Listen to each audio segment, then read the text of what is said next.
వి gold trusted gold buyers మీరు తాకట్టు పెట్టిన బంగారాన్ని విడిపించి ఈ రోజు ఉన్న మార్కెట్ ధరకు కొనబడను.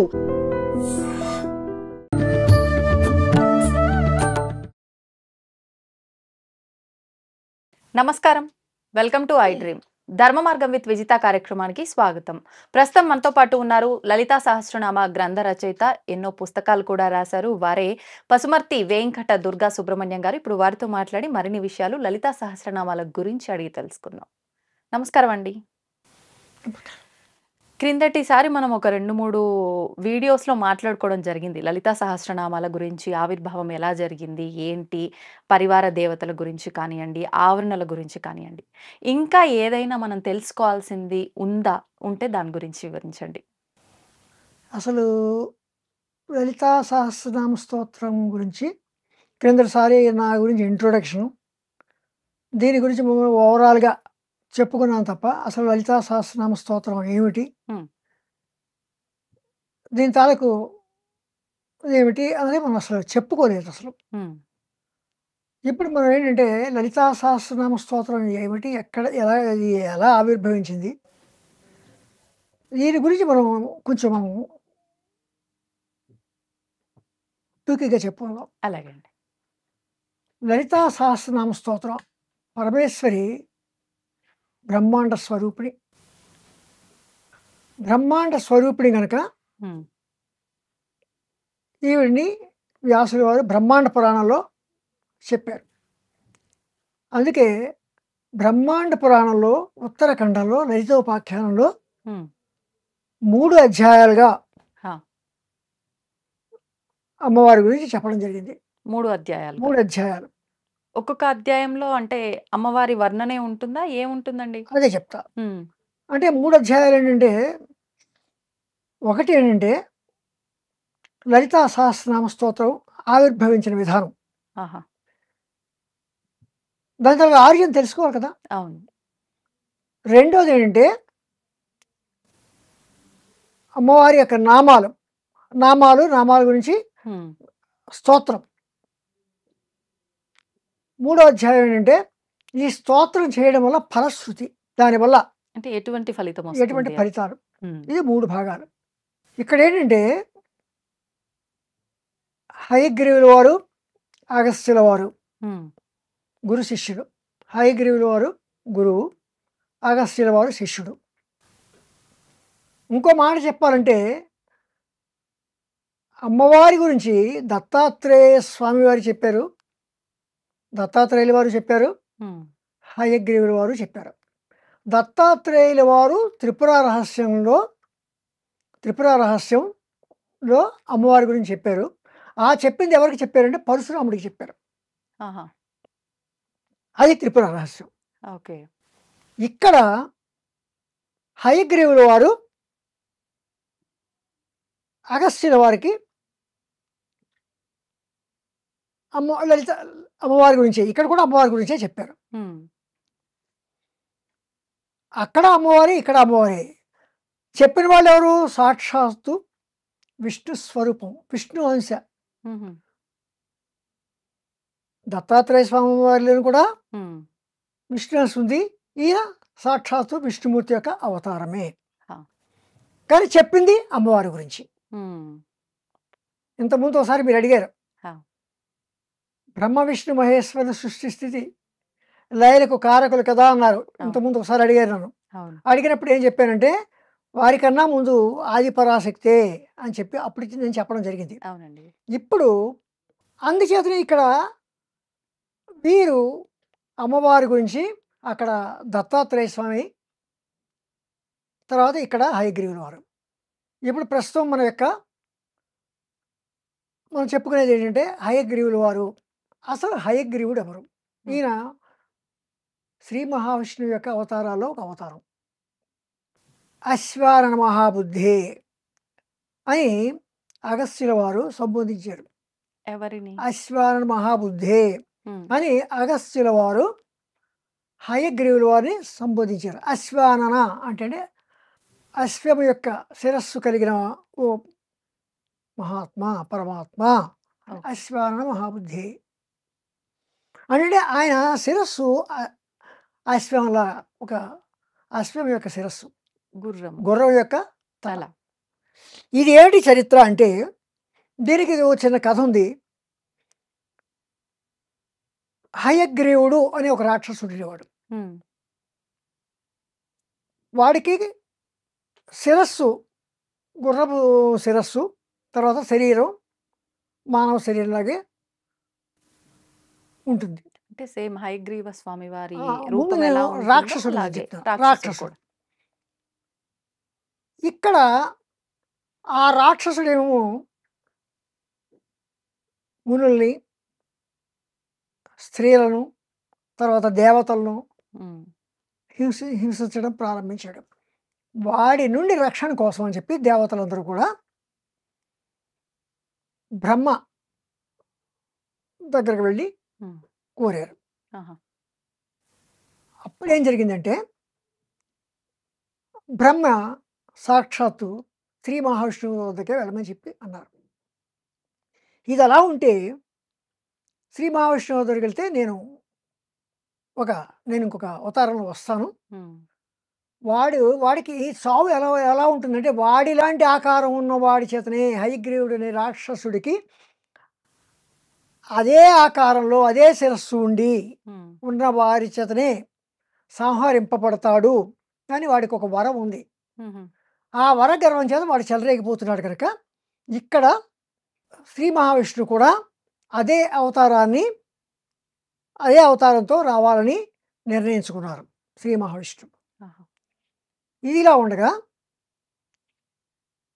దీనికి ఇంకొక చిన్న కథ కూడా ఏం చెప్పారంటే శ్రీ మహావిష్ణువు బాగా యుద్ధం చేసి అలసిపోయాడు. ఆ యుద్ధంలోనే అక్కడ యుద్ధభూమిలోనే ఎక్కుపెట్టిన విల్లు అలాగే తల కింద పెట్టుకుని ఉమ్, పడుకున్నాడు. పడుకుంటే దేవతలందరూ బ్రహ్మ వీరందరూ కూడా శ్రీ మహావిష్ణువు వద్దకు వచ్చి తమ యొక్క బాధ చెప్పుకోవాలని అనుకున్నారు. అనుకుంటే శ్రీ మహావిష్ణువు పడుకున్నాడు కనుక ఆయన్ని నిద్ర నుండి మేల్కొల్పడం మంచిది కాదు అని చెప్పి ఆలోచించారు. ఉమ్, ఎలా మేల్కొల్పాలని ఆలోచిస్తే అప్పుడు బ్రహ్మ ఒక పేడ పురుగుని సృష్టించి ఆ పేడ పురుగుని ఆ వింటి యొక్క నారి కోరికేలాగా ఉమ్, ఆయనకి నిద్రాభంగం అయ్యేలాగా చేద్దామని చెప్పి పేడ పురుగుని పంపించాడు. ఎప్పుడైతే ఆ పేడ పురుగు వచ్చి ఆ వింటి నారి కొరికిందో అది ఏమైందంటే ఆ వింటి నారి తెగి ఒకసారి పెద్ద బ్రహ్మాండంలో భరించలేని శబ్దం వచ్చి ఉమ్, ఆ బాణం ఒక్కసారి శ్రీ మహావిష్ణువు యొక్క శిరస్సుని తుంచేసింది. ఆ శిరస్సు ఎక్కడ ఎగిరిపోయిందో కనపడలేదు. ఉమ్, చివరికి దేవతలందరూ కంగారు పడ్డారు. అప్పుడు శిరస్సు లేకపోయేసరికి వెతికి ఒక గుర్రం యొక్క శిరస్సును తీసుకొచ్చి ఈ శ్రీ మహావిష్ణువు యొక్క శిరస్సుకి అతికించు. పెట్టి ఆ రకంగా శ్రీ మహావిష్ణువు అశ్వానుడుగా అవతారం దాల్చారు. ఎత్తడం సంభవించింది. ఉమ్, అది ఆ రకంగా చెప్తారు. ఉమ్. ఏదైనా మొత్తం మీద అవతారమే. కానీ ఇక్కడ చెదపురుగు అంటారు కదా. పేడ పురుగు. ఆహా, పేడ పురుగు అంటే మామూలుగా కొమ్ము ఇంత పురుగు ఉంటుంది. ఉహు, చెద పురుగు అంటే చిన్న చిన్నవి అవి కొంచెం కొంచెం కొరుకుతాయి. ఈ పేడ పురుగు ఏమిటంటే ఒకసారి కొరికేస్తుంది. ఆహా, అప్పుడు ఆ ఈ హయగ్రీవ స్వామి హయగ్రీవుడైన రాక్షసుడిని ఉమ్, సంహరించి దేవతల యొక్క అది ఆ రకంగా హయగ్రీవుల వారు ఈయన యొక్క ఇది చరిత్ర. అది మనకి శ్రావణ మాసంలో హయగ్రీవ జయంతి కూడా రాబోతుంది జయంతి కదా. కూడా అంటే ఈ మాసంలోనే ఈయన స్వామివారు. ఏంటంటే యాక్చువల్గా చెప్పాలంటే మహాజ్ఞాని. పిల్లలు కూడా ఈయన హయగ్రీవుల వారికి పూజ చేస్తారు. ఉమ్, తర్వాత విద్యాబుద్ధుల కోసం అని చెప్పి పిల్లలు హయగ్రీవుల వారిని ఆరాధించడం కూడా జరుగుతూ ఉంటుంది. ఉహు, జ్ఞానబోధ. ఇది అదే క్రమంలో ఏమైందంటే అగస్త్యుల వారు ఏమని అడిగారంటే ఆయనకి హయగ్రీవుల వారు ఏం చేశారంటే పరాశక్తి మంత్రాలు అంటే లలితా పరాశక్తి మంత్రాలు, న్యాసములు, పూజా విధి, పురస్చరణ విధానము, హోమాలు, రహస్యాలు, స్తోత్రాలు అని ఇలాంటివి 7 రకాలు చెప్పారు అప్పటికే. ఆహా. అందు గురించి ఏం చేశాడంటే మొట్టమొదటిసారిగా హయగ్రీవ వారిని అగస్త్యుడికి అశ్వానన మహాబుద్ధి సర్వశాస్త్ర విశారద కథితం లలితా దేవ్యా చరితం పరమాద్భుతం.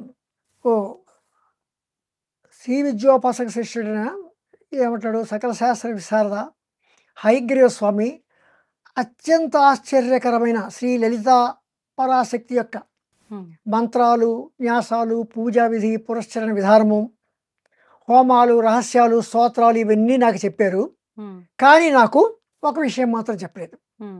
వీటితో పాటు ఇంకా ఏం చెప్పారు, అమ్మవారు భండాసుడిని చంపిన విధానం, తర్వాత అమ్మవారికి పట్టాభిషేకం అయిన విధానం అది కూడా చెప్పారు. ఇంకా న్యాసఖండంలో 16 న్యాసాలు, అదేమిటి గణేశ న్యాసము, గ్రహ న్యాసము, నక్షత్ర న్యాసము, యోగిని న్యాసము, రాశి న్యాసము, పీఠ న్యాసము, ఇలాంటి 16 న్యాసాలని కూడా చెప్పారు. అంటే ఇక్కడ ఒక విషయం, న్యాసము అంటే ఏమిటంటే సాధకుడు, ఒక మంత్ర సాధకుడు ఏం చేస్తాడంటే తన వివిధ అవయములందు ఐం అంగుష్టాభ్యర్మ, క్లీన్ తర్జనీభ్యర్మ, సౌ మధ్యమాభ్యర్మ అని అంటుంటారు కదా, ఇలాగా ముద్రల న్యాసం. అలాగా ఈ న్యాసాలన్నీ చెప్పారు. చెప్పిన తర్వాత ఇంకా చెప్పవలసింది ఏంటంటే, దీనివల్ల ఒకటి ఈ 16 న్యాసాలు ఏ న్యాసంకి ఆ న్యాసం చేసే కన్నా 16 న్యాసాలకు చేసేస్తే విశేషమైన పుణ్యం కలుగుతుంది కూడా పండితులు చెప్తుంటారు. అందుచేసి ఈ న్యాసక్రమం అంతా బ్రహ్మాండ పురాణం యొక్క ఉత్తర భాగంలో లలితా న్యాసఖండంలో సమగ్రంగా ఆయనే వివరించేశారు. ఎందుకని, ఏ న్యాసంగా ఆ న్యాసం చేసే కన్నా అన్ని న్యాసాలని సమగ్రంగా చేస్తే చాలా మంచి ఫలితాలు వస్తాయని చెప్పి హయగ్రీవుల వారు న్యాసఖండంలో న్యాసాలన్నీ కూడా 16 న్యాసాలు కూడా చెప్పారు. ఇంకా ఏం చెప్పారు, అంతర్యాగం. అంతర్యాగం అంటే ఏంటంటే మూలాధార చక్రము నందు ప్రారంభమై ఈ దంతం వరకు ఒక తేజస్సు లాంటిది, దారం లాంటి తేజస్సుని భావించడాన్ని అంతర్యాగం అంటారు. మూలాధారం నుండి ఈ దంతం వరకు ఒక దారం లాంటి తేజస్సు సాధకుల్లో ప్రసరిస్తోంది అని భావించడాన్ని అంతర్యాగం అంటారు. మామూలుగా చెప్పుకోవాలంటే మానస పూజ. అంతర్యాగం అంటే మానస పూజ. ఓకే. అంతర్యాగం అంటే మానస పూజ కూడా చెప్పారు. ఇంకా బహిర్యాగం. బహిర్యాగం అంటే ఏమిటి, యంత్రము, విగ్రహము, వీటికి పూజ చేయడం, పూజా ద్రవ్యాలను తెచ్చుకోవడం, పూజ చేయడం. ఇందులోనూ పాత్ర సాధనము అని ఒకటి ఉంది. అంటే ఏంటంటే ఈ పాత్రలో పూజలో ఉపయోగించే పాత్రని ఎక్కడ ఏ పాత్ర ఉంచాలి, కలశస్య ముఖే విష్ణు కంటే రుద్రస్థిత మూలే తత్రస్థితో బ్రహ్మ మధ్యే మాతృణాశ్రిత కుక్షౌత సాగర సర్వే అంటే కలశ స్థాపన ఇలాంటివి చేస్తుంటాం కదా, అలాంటిదే పాత్ర సాధన కూడా. అందులో వీటిని మంత్రపూర్వకంగా ఏర్పాటు చేయడం అనేది జరుగుతూ ఉంటుంది.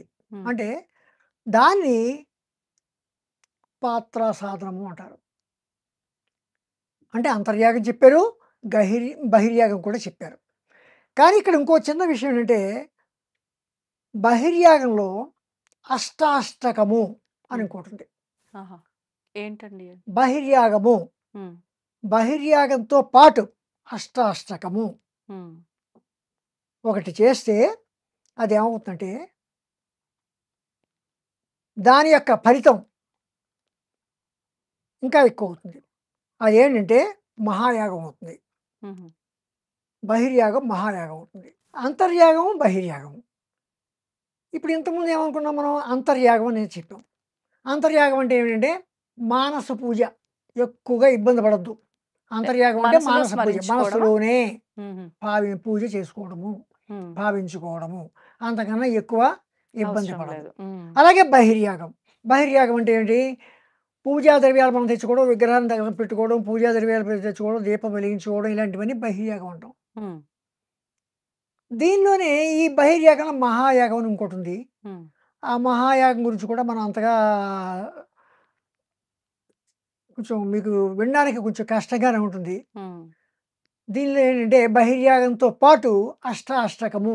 హ్మ్. అష్టాష్టకం అంటే ఏంటంటే మిథునములకు భోజనం పెట్టడం, మిథునములు దంపతులకు భోజనం పెట్టడం. అలాగా మిథునములు అంటే దంపతులు. దంపతులకు భోజనం పెట్టడం. హుహు. ఎలాగంటే అసితాంగ భైరవుడు, సంహార భైరవుడు, భైరవుడు, క్రోధ భైరవుడు, కపాల భైరవుడు, రుద్ర భైరవుడు, భీషణ భైరవుడు, ఉన్మత్త భైరవుడు, ఇలాగా 8 మంది భైరవులున్నారు. అష్టభైరవులు. హ్మ్. ఈ అష్ట భైరవులకి వాళ్ళ భార్యలతోటి ఉంటే వీళ్ళు దంపతులు. ఓహ్! అంటే మీరు చెప్పిన అసితాంగ భైరవ మిథునములు, అష్టాష్టకము అనంటే ఇది. అసితాంగాది భైరవ మిథునములు, అసితాంగ భైరవాది మిథునములు అని చెప్తారు. ఎలాగా అసితాంగ భైరవులకు వారి భార్యలతో అసితాంగ భైరవ మిథునము అని మనం చెప్పుకోవచ్చు. ఈ 8 మందికి 8 మంది దంపతులకు 8 మంది కుమార్తెలు పుట్టారు. హుహు. అంటే 64 మంది. హుహు. మంగళ మంగళనాథుడు అని ఇంకొక మంగళనాథుడు వీళ్ళు 8 మంది ఆహా! మంగళనాథుడు. వీళ్ళు దంపతులు. ఈ మంగళనాథుడు 8 మందికి 8 మంది దంపతులు. హ్మ్. ఈ 8 మందికి 8 మంది మగపిల్లలు పుట్టారు. హుహు. అంటే 8 మంది అక్కడ ఒక్కొక్కడికి. 64 మంది ఆడవాళ్ళు, అక్కడ ఇక్కడ 64 64 మంది మగవాళ్ళు. అసితాంగాది భైరవ అసితాంగాది భైరవ మిథునములకు 8 మంది ఆడపిల్లలు పుడితే, ఇక్కడ మంగళనాథాది మిథునములకు 8 మంది మగ పిల్లలు పుట్టారు. అక్కడ 64 మంది, ఇక్కడ 64 మంది.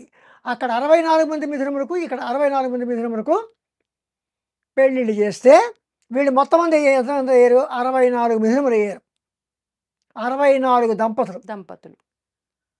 అక్కడ 64 మంది ఆడపిల్లలు, ఇక్కడ 64 మంది మగ పిల్లలు. వీరికి పెళ్ళిళ్ళు చేస్తే హ్మ్. 64 జంటలు. 64 జంటలు ఏర్పడ్డారు. హ్మ్. వీళ్ళని మనం చతుషష్టి కోటి యోగినులు. మనం హుహుహుహు. లలితా సహస్రనామంలో చతుషష్టి కోటి యోగినులు అంటాం. యోగిని దేవతలు అని యోగిని అంటాము. దేవతలు. ఓకే. ఈ మిథునాలనే శివశక్తి స్వరూపములు. హ్మ్. ఈ చతుషష్టి కోటి యోగిని దేవతలని వీళ్ళని చతుషష్టి కోటి యోగిని దేవతలు అంటారు. హ్మ్. వీరే శివశక్తి స్వరూపాలు. వీళ్ళకి భోజనం పెడితే ఈ భోజనం పెట్టి వీరికి తృప్తి కలిగించితే అష్టాష్టకము అవుతుంది. హుహు. ఇంతకుముందు ఏమనుకున్నాం? బహిర్యాగం అన్నాం. అవును. బహిర్యాగం అంటే ఏమిటి? మామూలుగా విగ్రహాన్ని పూజ చేసుకోవడం, విగ్రహంలో తర్వాత లేదా ఒక యంత్రాన్ని పూజ చేసుకోవడానికి ఏమేమో తెచ్చుకున్నాం, అక్కడ పువ్వులు అన్నీ తెచ్చుకుని పూజ చేసుకుంటాం. అంటే మనం ఉపచారాలతో ఆ. చేసే పూజా విధానం. దాంతో పాటు అష్టాష్టకము అంటే ఏమిటంటే అసితాంగ భైరవాది మిథునములకు, హ్మ్. అంటే అసితాంగ భైరవులు 8 మంది ఉంటే ఆ 8 మంది దంపతులు వారి భార్యలతో 8 మంది దంపతులు ఉన్నారు. ఈ 108 మంది ఆ యోగిని 8 దేవతలు. మందే 8 వాళ్ళకి 8 ఆడపిల్లలు పుట్టిన 8 64 మంది ఆడపిల్లలు. అంటే ఈ బ- ఈ మిథునములకు ఈ చతుషష్టి ఈ చతుషష్టి యోగినులకు భోజనం పెడితే హ్మ్. అది అష్టాష్టకము. ఓకే. అంటే ఎటువంటి భోజనం అంటున్నారు? ఎటువంటి నైవేద్యం నివేదన చేయడమే మామూలుగా భోజనమే. భోజనము అంటే? ఆ! వాళ్ళకి భోజనం పెడుతున్నాం. దంపతులను పిలిచాము. మన ఇంట్లో కూర, పప్పు, చారు అన్నీ చేసాం. భోజనం పెట్టాము. వాళ్ళకి వాటితో పిండి వంటలు కూడా పెట్టాము. హ్మ్. అలాగా అసితాంగాది భైరవులకు పుట్టిన 8 మంది పిల్లలు, ఆ 8 64 మంది మిథునములకు, ఈ 64 మంది మిథునములకు భోజనం పెడితే వారికి తృప్తి కలిగితే హ్మ్. అది అష్టాష్టకము అనబడుతుంది. ఓకే. అటువంటి అష్టాష్టకాన్ని ఈ బహిర్యాగంతో అష్టాష్టకాలు జరిపితే మహాయాగము అని చెప్పబడుతుంది. అది కూడా నాకు చెప్పావు స్వామి. పూజాఖండంలో ఉన్న హ్మ్. మహాయాగ క్రమం కూడా నాకంతా చెప్పావు. పురశ్చరణ ఖండేతు జపలక్షణ మీరితం. జపలక్షణము, జపము చేసేవారికి పురస్చరణ ఖండము అనేది ఒకటి ఉంది. ఉమ్, అది ఏమిటంటే జపము, హోమము, తర్పణము, అభిషేకము, తర్వాత భోజనము, సమారాధనము, ఇవి 5 ఉంటాయి. ఉమ్, ఈ 5 అంటే ఏంటి? జపలక్షణానికి ఉన్న 5 పురస్చరణ ఖండం ఉంటాం. ఏమిటి? జపం, హోమం, తర్పణం, అభిషేకం, భోజనం. ఉమ్. అంటే ఎందుకు? సిద్ధి పొందడం కోసం, ఆ మంత్ర సిద్ధి కోసం, ఆ జపం సిద్ధించడం కోసం పురస్చరణ చేస్తారు. అంటే ఇది అందరూ చేయాల్సిన అవసరం లేదు, మంత్రదీక్ష ఎవరైతే తీసుకున్న మంత్రదీక్ష వాళ్ళు పొందారో, మంత్రదీక్ష పొందిన వారు చేయాల్సి అంటే ఇక్కడ చెప్పేది ఏంటంటే హయగ్రీవుల వారితో అగస్త్యుల వారు నాకు ఇవన్నీ చెప్పారు. ఓకే. నాకు లలిత ఇంత ఇంత గొప్ప విషయాలన్నీ చెప్పారు. హోమద్రవ్యాలు ఎక్కడ పెట్టాలో చెప్పారు. ఉమ్, అలాగే పాత్రలు ఎక్కడ పెట్టాలో చెప్పారు. పురస్చరణ ఖండం అంటే ఏంటి? జపలక్షణానికి సంబంధించిన పురస్చరణ ఖండం అంటే ఏంటో చెప్పారు. ఉమ్, అంతర్యాగం చెప్పారు, బహిర్యాగం చెప్పారు. ఉమ్, బహిర్యాగంలో అష్టాష్టం కలిపితే మహాయాగం చేసే విధానం కూడా ఇవన్నీ పూజాఖండంలో ఉన్నాయి. ఉమ్, ఇవన్నీ చెప్పారు. కానీ అమ్మవారి గురించి నాకు చెప్పలేదు. ఉమ్, లలితా సహస్రనామాల గురించి నాకు చెప్పలేదు. ఉమ్, ఇంకా ఏం చెప్పారు? ఆ, రాజశ్యామల ఉమ్, శ్యామల యొక్క సహస్రనామాల గురించి కూడా చెప్పారు. ఉమ్, తర్వాత వారాహి సహస్రనామాల గురించి కూడా చెప్పారు. ఓకే. ఇన్ని చెప్పిన వారు లలితా సహస్రనామాల గురించి నాకు ఎందుకు చెప్పలేదు? ఆ. ఇక్కడ లలితా సహస్రనామాల యొక్క గొప్పతనాన్ని చెప్పడం కోసం ఇవన్నీ చెప్పవలసి వచ్చింది. మీరు ఎంతసేపు వినది మీకు కొంచెం ఇవన్నీ ఎందుకు చెప్తున్నాడు అని అనిపించవచ్చు. ఉమ్, కానీ అక్కడ ఇన్ని రకాలు చెప్పిన తర్వాత అంతర్యాగం, బహిర్యాగం, మహాయాగం, ఉమ్, తర్వాత పురస్చరణ ఖండము, తర్వాత ఈ జపలక్షణము, ఇవన్నీ చెప్పారు. వీటి కన్నా గొప్పది లలితా సహస్రనామములు అని దాని తాలూకు లలితా సహస్రనామాల యొక్క గొప్పదనం చెప్పడం కోసం ఉమ్, ఇది వ్యాసుల వారు బ్రహ్మాండ పురాణంలో హయగ్రీవుల వారికి అగస్త్యుల వారికి జరిగిన సంభాషణ రకంగా చెప్పుకుంటూ వచ్చారన్నమాట. అంటే ఇప్పుడు మీరు చెప్పిన విధానాలన్నీ ఆచరించాలి, ఆచరిస్తే హోమం మహాయాగం చేసిన ఫలితము. కానీ ఇవన్నీ చేయకపోయినా లలితా సహస్రనామ అవన్నీ పారాయణం వదిలేయండి, చేస్తే అవన్నీ సమానం. వదిలేయండి. అంత గొప్పవి అవి. ఉమ్, అంటే ఏంటి? అంత ఇన్ని విషయాలు చెప్పారు కానీ లలితా సహస్రనామాల గురించి నాకు ఎందుకు చెప్పలేదు అని అర్థం. ఉమ్, అంటే ఏంటి? ఇక్కడ లలితా సహస్రనామాలు వీటన్నిటికన్నా గొప్పవి, ఉమ్, ఓకే. వీటన్నిటికన్నా విశిష్టత కలిగి ఉన్నాయి ఉమ్, అని చెప్పడం కోసం ఇవన్నీ చెప్పాను. ఆహా, అంతేగాని అవి చెయ్యాలి, అవి చేయకపోతే ఏమిటి అది కాదు. ఓకే. అంటే ఏంటి? లలితా సహస్రనామాలు మాత్రం నాకు ఎందుకు చెప్పలేదు? ఉమ్, అంతర్యాగం, బహిర్యాగం, తర్వాత జపలక్షణం యొక్క పురస్చరణ ఖండము, ఉమ్, ఇవన్నీ చెప్పారు. కానీ నాకు ఈ లలితా సహస్రనామాల గురించి ఎందుకు చెప్పలేదు ఉమ్, అని హయగ్రీవుల వారిని ఉమ్, అగస్త్యుల వారు అడిగారు. ఓకే. అంటే ఇవన్నీ చెప్పడం ఎందుకంటే ఇన్ని విషయాలు చెప్పారు కానీ లలితా సహస్రనామాల గురించి ఎందుకు చెప్పలేదు ఉమ్, ఉమ్, ఉమ్, అంటే లలితా సహస్రనామాల యొక్క విశేషాన్ని, విశిష్టతను చెప్పడం కోసం ఇవన్నీ చెప్పాను అనమాట. ఓకే.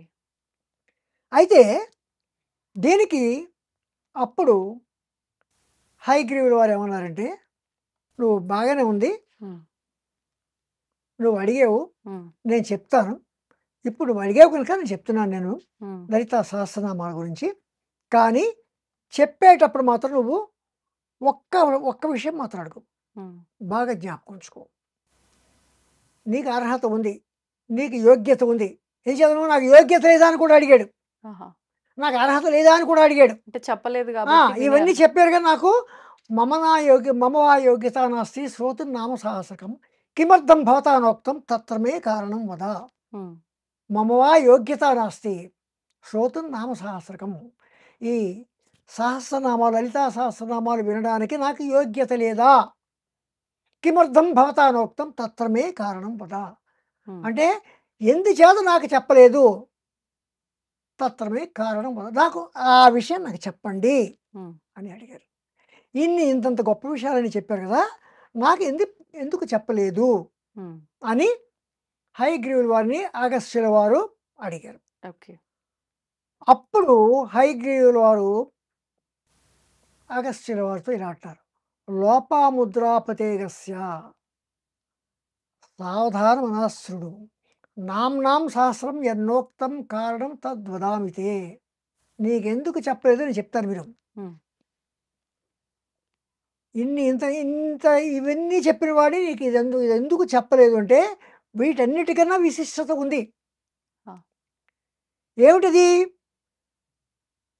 లలితా సహస్రనామములు రహస్యాతి రహస్యమైనవి, అందుకే ఇంతవరకు నేను చెప్పలేదు. వీటి గురించి ప్రత్యేకించి చెప్పాలి. అవి చెప్పడం ఒక పద్ధతిలో చెప్పుకుని వచ్చేయచ్చు, కానీ లలితా సహస్రనామాలు చాలా రహస్యాతి రహస్యమైనవి, అందుకే నేను ఇంతవరకు నీకు చెప్పలేదు. నువ్వు నా భక్తుడవు, నువ్వు ఎంతో వినయంగా అడుగుతున్నావు కనుక నేను నీకు తప్పకుండా వీటి గురించి నేను చెప్తాను, విను.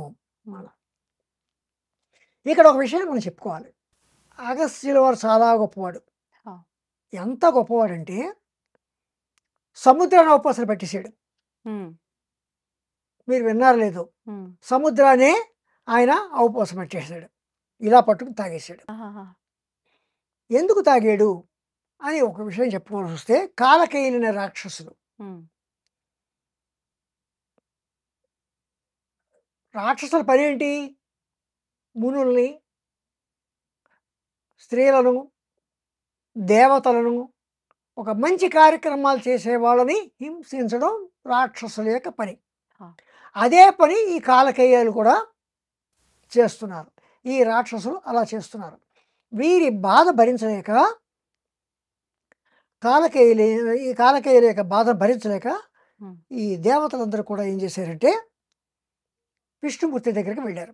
ఉమ్, విష్ణుమూర్తి దగ్గరికి వెళ్ళి, మా బాధని ఉమ్, చెప్తున్నాను, మాకు ఇలా ఉంది, కాలకేయుల వల్ల మాకు ఇలాంటి ఇబ్బందులు కలుగుతున్నాయి ఉమ్, అని చెప్పి విష్ణుమూర్తిని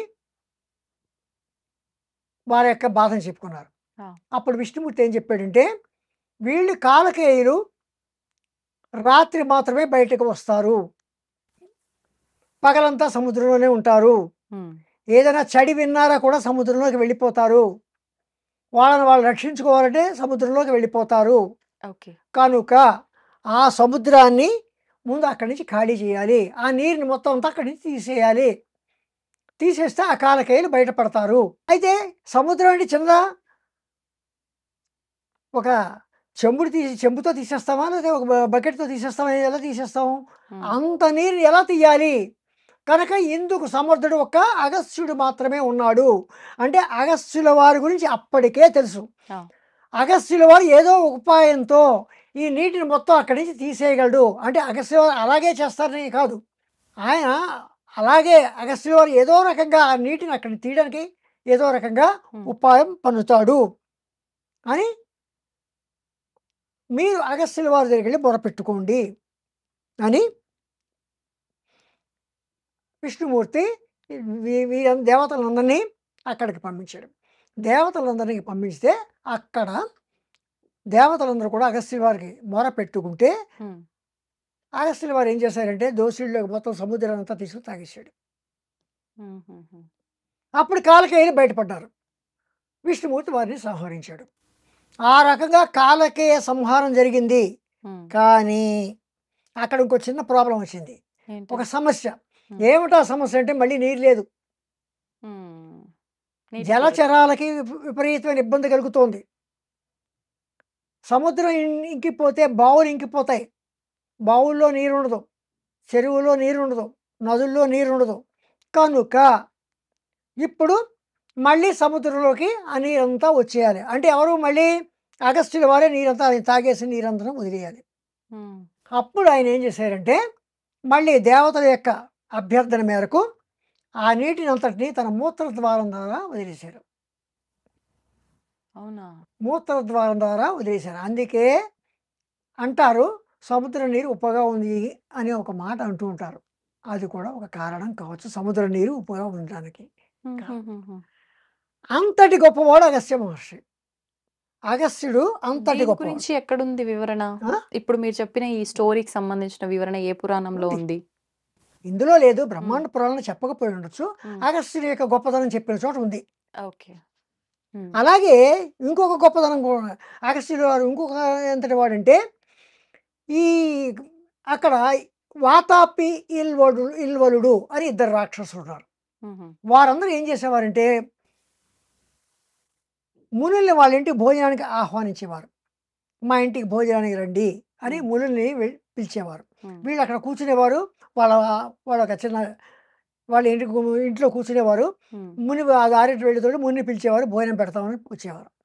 అప్పుడు ఇల్వలుడు ఏం చేసేవాడంటే వాతాపిని, అంటే తన తమ్ముడు వాతాపిని, అంటే ఇద్దరు రాక్షసులు, వాతాపిని మేకగా చేసి చంపేసి కూర వండి మునులకి భోజనం పెట్టేవారు.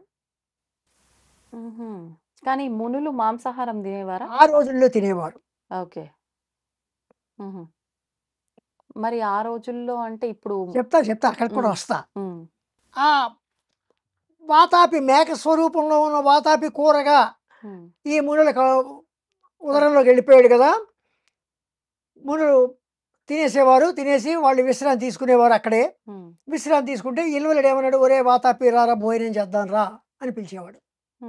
ఈ మునులకు కడుపులో ఉన్న వాతాపి తిరిగి బతికి బయటకు వచ్చేసి ఆ ముని పొట్ట తీసుకుని వచ్చేస్తే ముని చచ్చిపోతే వీళ్ళిద్దరు కలిసి ఆ మునిని ఆరగించేసేవారు. ఇలా జరుగుతుంది. అంటే ముని యొక్క మునుల్ని ఈ రకంగా చంపేస్తున్నారు.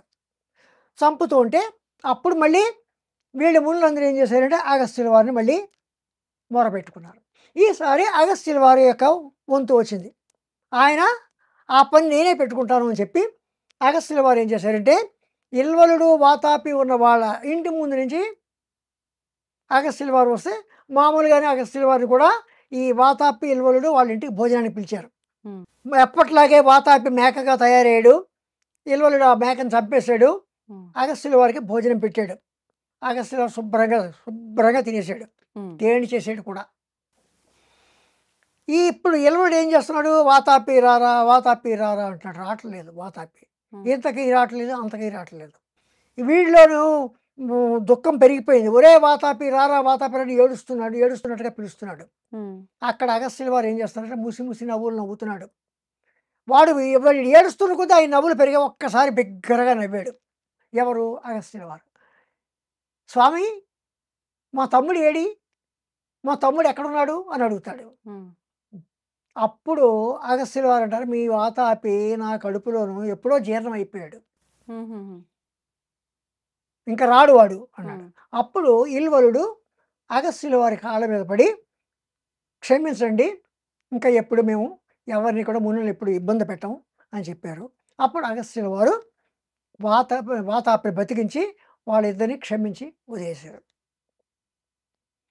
అప్పటి నుండే అనుకోవచ్చు మనం, ఈ మునులు మొత్తం ఈ పూజాది కార్యక్రమాలు చేసుకునేవారు, జపాలు చేసుకునేవారు, మొత్తం మీద వీరందరూ కూడా, అంటే ముఖ్యంగా బ్రాహ్మణులు అనుష్ఠానం చేసేవారు అందరూ కూడా మాంసాహారాన్ని మానేయడం కారణం ఒకటి అయి ఉండవచ్చు. ఓకే. అంతటి గొప్పవాడు అగస్త్యుడు. అంతటి గొప్పవాడు హయగ్రీవుల వారికి శిష్యుడు కనుకనే అవన్నీ చెప్పాడు. అంతర్యాగం, బహిర్యాగం ఇవన్నీ చెప్పాడు. కానీ ఇది చెప్పకపోవడానికి ఎందుకు కారణము అని అడిగితే అప్పుడు ఏం చెప్తున్నారంటే, నేను చెప్తాను, ఇది చాలా రహస్యమే. ఎంత రహస్యమేంటే, నా శఠాయ నా దుష్టాయ నా విశ్వాసాయ కరిహిచేది. శఠుడికి, దుష్టుడికి, మూర్ఖుడికి, నమ్మకం లేని వాడికి మాత్రం చెప్పకూడదు. ఏమి చెప్పకూడదు? లలితా సహస్రనామాలు చెప్పకూడదు. ఇవి రహస్యమైనవి. ఇంకా ఏమిటి? గురువు రుణం చెల్లించిన వాడు, గురువు దగ్గర చదువుకుంటున్నాడు కానీ